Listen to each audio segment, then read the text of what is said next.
राधे महाराज जी। महाराज जी, आपके वचनों को सुनकर भक्ति मार्ग पर चलने का प्रयास कर रहा हूं। आपके श्रीमुख से सुना है कि एक ऐसी अवस्था आती है जिसे प्राप्त करने के बाद फिर कुछ पाने की इच्छा नहीं रह जाती, कुछ जानना बाकी नहीं रह जाता।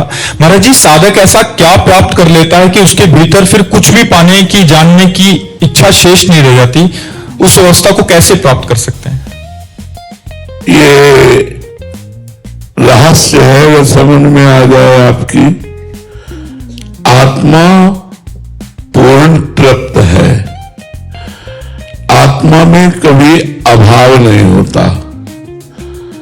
आत्मा पूर्ण काम है, आत्मा आनंद स्वरूप है, आत्मा प्रेम स्वरूप है, आत्मा चिदानंदमय है और वो मैं हूं।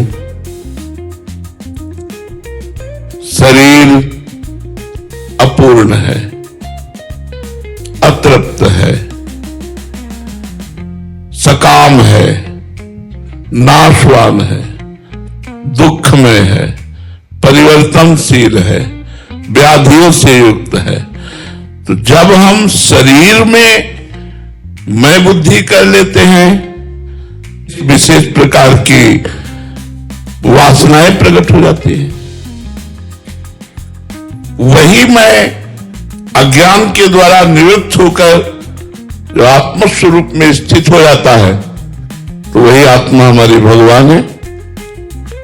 चाहे भगवान में स्थित हो जाए या आत्मस्वरूप में स्थित हो जाए, तो जहां भगवान में स्थित हुआ तो पूर्ण काम, परमानंदमय, अखंड शांति, ये सब उसको प्राप्त हो जाती है।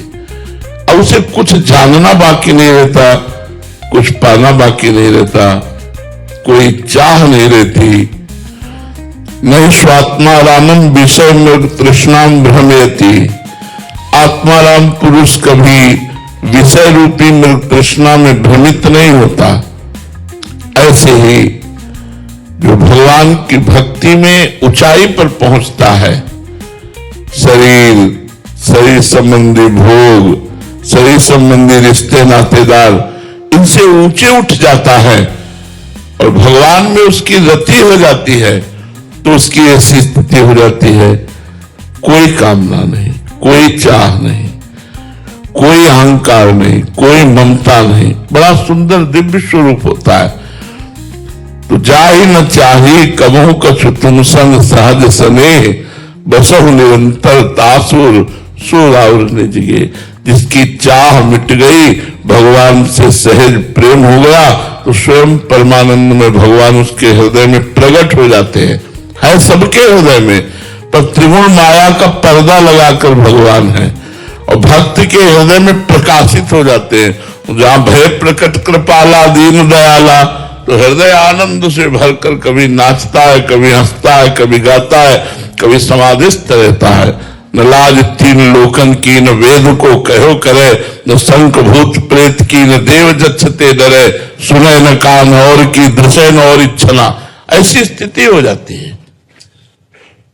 इसलिए देह भाव त्यागने की आवश्यकता है साधना करके। और जब देह भाव त्याग हो जाता है, साध्य में स्थित हो जाता है, तो फिर कोई न करने की चाह रहती है, न पाने की चाह रहती है।